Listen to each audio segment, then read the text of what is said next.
What's up, people? It's your girl Adeola. The whole world is finally waking up to how black Africans are being treated in Libya and in many Arab countries. You know, some of us have been saying this for years, that not all, but many Arabs do not see Africans, black Africans, as equal to them. Even though we are all crying about the situation in Libya, can I just tell you, it's not just happening in Libya. Go on YouTube, you'll find all kinds of documentaries about slavery in Sudan, in Mauritania, in Niger, Yemen, Lebanon, and Saudi Arabia. Even though it's been abolished in so many of these countries, it's still going on. So my first message is to African officials, African presidents: when will you realize that you're losing millions of young minds because of your failure to do what you were elected or appointed to do? People are just asking for basic things: good roads, good hospitals, stable electricity, security, good jobs. Young people are living in thousands from Somalia, Ghana, Nigeria, Niger, Sierra Leone, Tunisia, Eritrea, Ethiopia, Ivory Coast, Cameroon, Gambia, Mali. It's like young people from all over Africa are migrating in thousands. Many of them are graduates, by the way, who couldn't find jobs for years. Other people that are not Africans are more outraged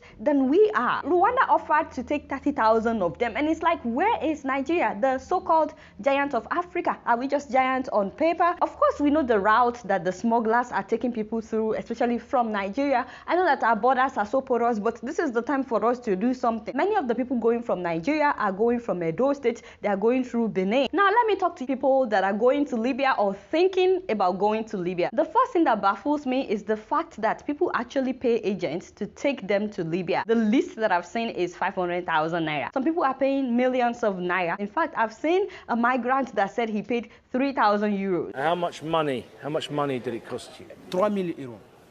3,000. 3,000 euros. Now, I lose everything. Can you imagine? Personally, I think if you have access to that kind of money, if you are able to raise that kind of amount, you don't need to smuggle yourself to another country illegally. Please keep that $5,000 or 500,000 naira in your account for some time while you apply for schools in different countries. You just never know countries that will give you scholarship, and then you apply for a visa. If one country doesn't give you visa, another country will give you visa. I know that most people don't want to hear what I'm saying. Many people are not looking towards going to school. They just want to go to somewhere where they can make quick money. They believe the grass is greener on the other side. A lot of people think that in all these countries there are jobs waiting for them, which is why I'm going to tell you about 5 things that usually happen when people decide to go by road instead of going by visa. Now, before I tell you, please know that some people made it and they made it safely and they're living a good life in Italy. So I'm not generalizing. I'm just trying to tell you the reality of what could happen. So after paying an agent, depending on the country you're coming from, if you're going by road, it takes about 3 weeks to get to Libya. How long did it take you to get to Libya from Ivory Coast? 3 weeks. If you are coming from Nigeria, it takes about 2 weeks. Are you from Nigeria? Yes. How long have you traveled across the Sahara? For 2 weeks now.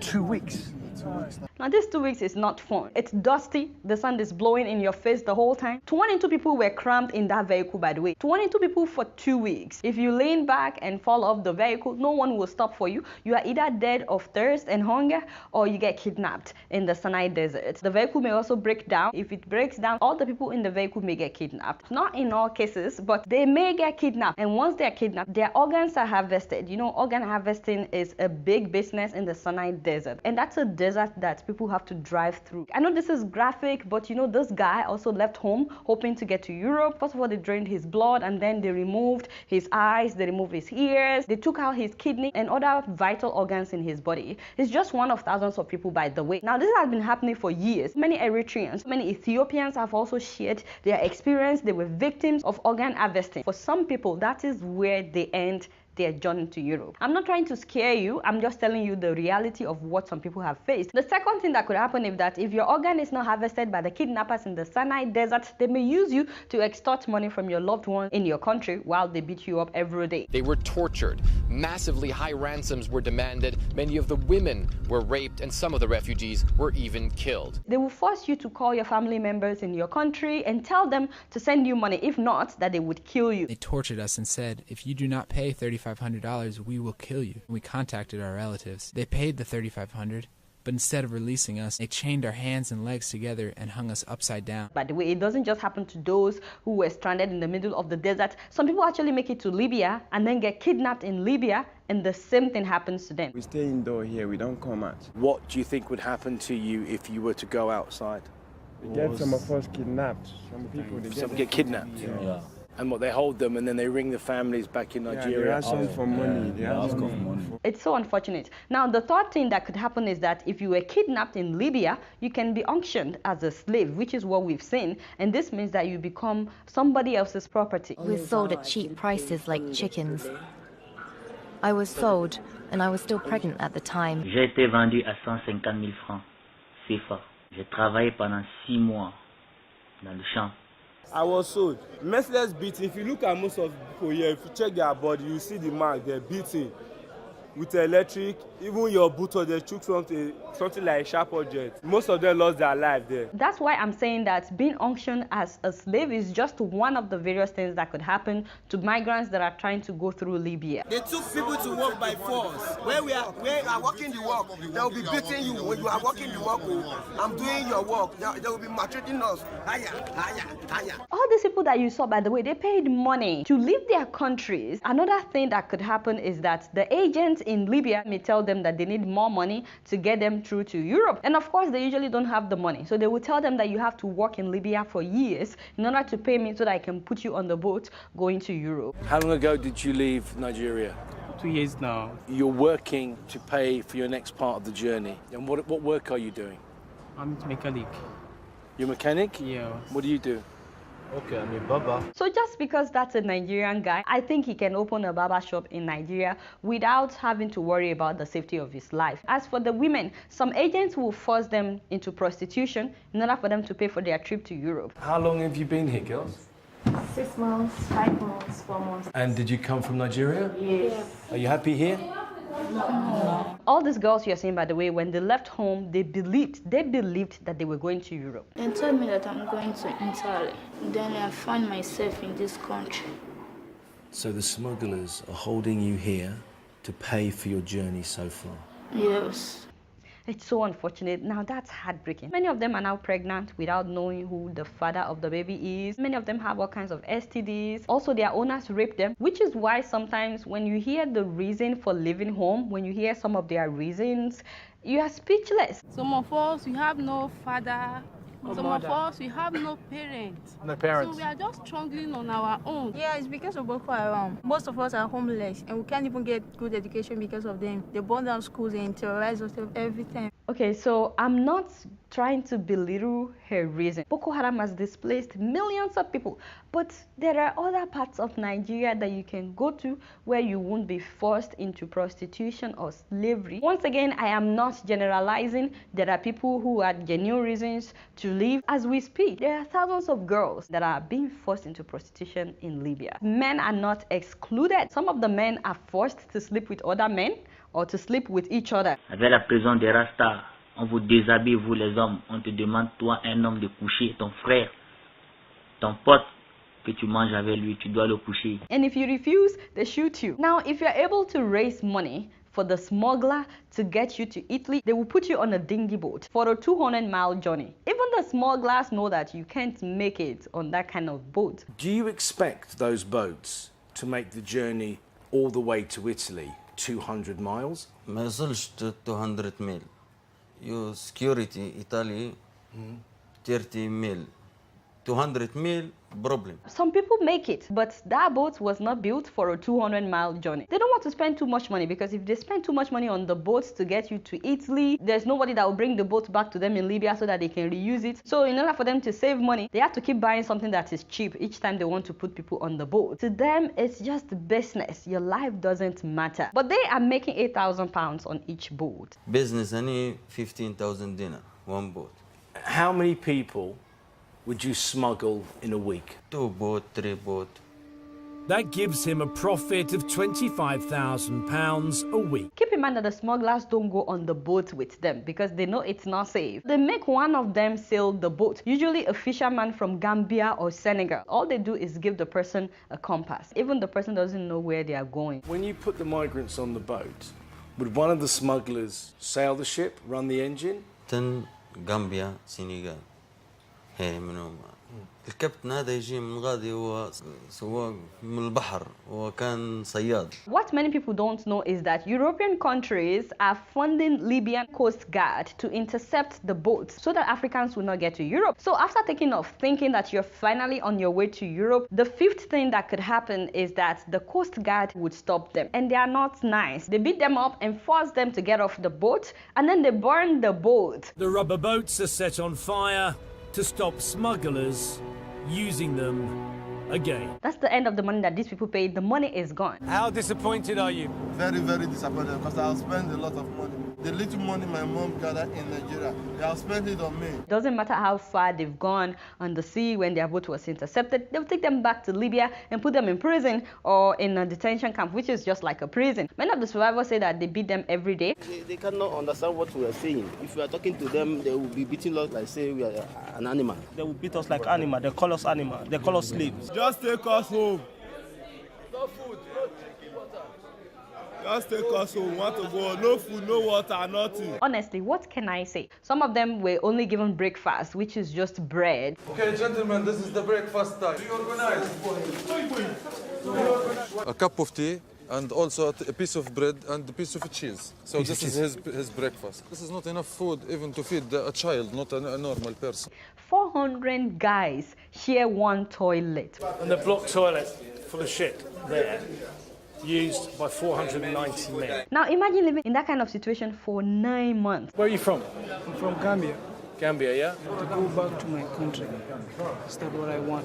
When I was living in my country, Gambia, I weighed myself. I was 87. Not enough food. Look at how much weight the guy had lost. Do you know that many people actually die? The women's detention is not better off. Regardez là où ma place là où je dors, c'est là où je suis assise là. Il y a au moins 5 femmes qui ont l'âge de ma grossesse. J'ai envie de rentrer dans mon pays. Je suis démoralisée. Je crois que c'était pour aider mes enfants. Je savais pas que je mettais mes enfants dans le trou. It's so sad, you know. And then one lady had the baby right in the bathroom that she was sharing with everyone. After like a month, the baby died, and then she's also in need of urgent medical care. This is where I give birth. Right here? Here, inside bathroom, inside toilet. That is where I give birth to my baby. Here, I'm dying also. There's no caring for me. People used to hold me to bedroom and call me back. I'm dying.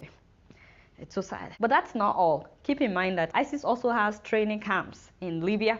I mean, they once kidnapped 88 Eritreans in Libya. I also talked about the time that ISIS beheaded 30 Ethiopians in Libya in 2015. And besides ISIS, Libya has more guns. They sell guns on Facebook in Libya. At any time, a local can kidnap or shoot an immigrant. Now, if you're lucky to make it past the Coast Guard, it takes 4 days on water to get to Italy, but it's dangerous 4 days. Already more than 3,000 migrants have drowned this year alone. Last year, it was 4,500 people, of which 16% were children. That is 720 children. Many people believe that the people that drowned are more than the officially reported ones. Earlier this year, 26 Nigerian women were buried in Italy, and 2 of them were pregnant, by the way. And in 2013, I talked about how 360, mostly Eritreans, drowned and were buried in Italy. It's so sad. Italians are saying that their morgues are full. They don't want any more dead bodies. Nevertheless, 107,000 African migrants have entered Italy this year alone. Imagine how many of them left home if 107,000 have entered Italy. Keep in mind, there are 500,000 Africans still in Libya trying to get to Europe. Some people believe that those who die along the way are more than those who make it. Now, the heartbreaking part of this story is that getting to Italy doesn't mean you get to live in Italy or any other European country. I hate to tell you this, but no one is actually waiting for you with a job or with money. In fact, the people of Italy, a lot of them are tired of people smuggling themselves into their country. Italians have been protesting a lot. The African migrants should leave. Thousands took to the streets in Milan in a protest over the level of illegal immigration into Italy. It's an invasion by illegal immigrants. It's a crime. We ourselves have many problems with the economic crisis. Dozens of locals tried to turn back a bus bringing migrants into town. 14 police officers were slightly injured.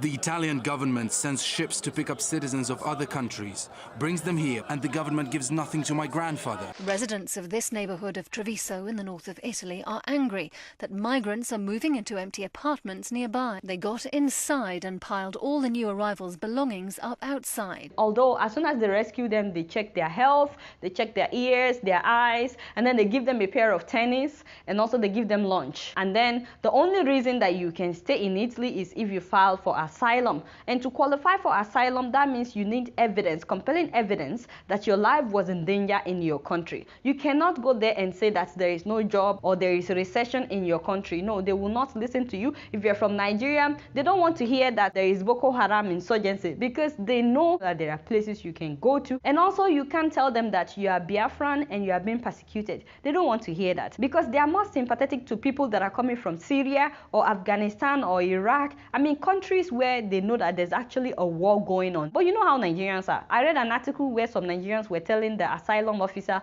to make up a story for them because none of their stories were compelling and deserving of asylum or refugee status. They think they are in Nigeria. It's so unfortunate. Also, I read somewhere that what many Nigerians are saying now is that they are gay and that the Nigerian law jails homosexuals. So if you have compelling evidence after applying for asylum, you have to wait for an average of 6 months to a year at a detention before your case is heard.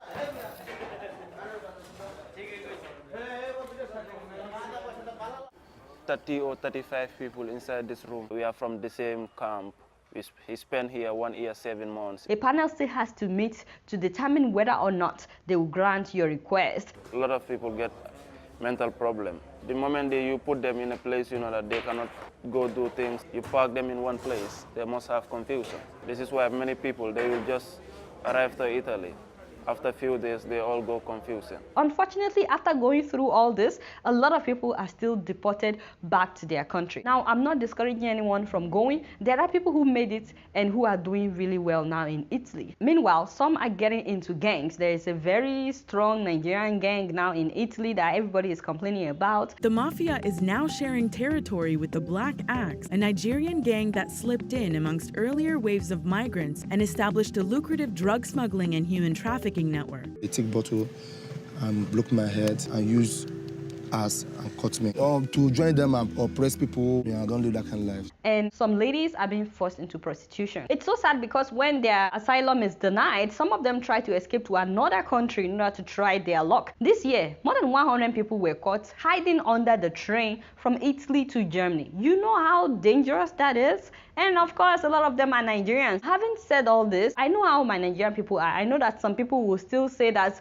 my own will be different in Jesus' name. I have a praying mother. No, please, no. Jesus is not the one telling you to enter another country illegally. Please, ladies and gentlemen, despite the failure of our government, please stop risking your lives. Apply for a visa. If one country doesn't give you, another one may give you, but you would never know. Now, having said that, I strongly condemn what's happening in Libya, how people are being sold as slaves due to the failure of African leaders. So several African organizations in the US are preparing for a protest, a rally in DC on December 12th. Please try to make it if you are able, and it will start at the Libyan embassy to tell Libya to stop selling Black Africans as slaves and to also release all the migrants that are in Libya right now and let them go home safely. The protest will end at the State Department. So if you can make it, please try to make it. It's not a Nigerian thing or an Ethiopian thing. It's the whole of Africa coming together in Washington, D.C. in one voice to say no to slavery. You guys know I don't know much. Guess what? I'm just keeping it real. So my photo of the day comes from Nigeria. Ladies and gentlemen, please meet Nigeria's Minister of Happiness. Ah, Baba! Her work is not already. You see how happy I get talking about this. Anyway, so the governor of Imo State, Governor Rochas Okorocha, decided to appoint his biological sister as the Minister of Happiness in Imo State. People of Imo, I did not know that you needed somebody to make you happy.